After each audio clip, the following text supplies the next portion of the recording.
L'embargo sur les armes en République centrafricaine se prolonge. Ce 28 juillet 2020, le Conseil de sécurité des Nations Unies a voté à l'unanimité le renouvellement de l'embargo sur les armes dans le pays. L'embargo est reconduit cette fois-ci pour une période d'1 an. C'est une manière de contrôler surtout les circuits d'approvisionnement et peut-être, le cas échéant, de pouvoir identifier les vendeurs et pourquoi pas les impliquer dans le cadre de la recherche d'une responsabilité. Donc c'est quelque chose aujourd'hui d'important qui permet d'amener le pays vers une normalisation.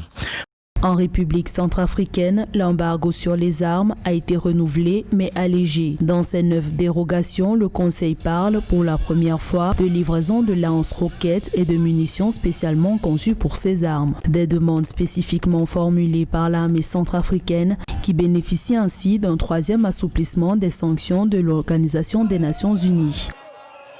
Aujourd'hui, ce 3e assouplissement est aussi le signe que la communauté internationale écoute Archange Touadéra et le gouvernement et les autorités centrafricaines d'une manière générale par rapport en fait à leur volonté de pouvoir normaliser la situation et de permettre à l'armée régulière de pouvoir se déployer sur l'ensemble du territoire.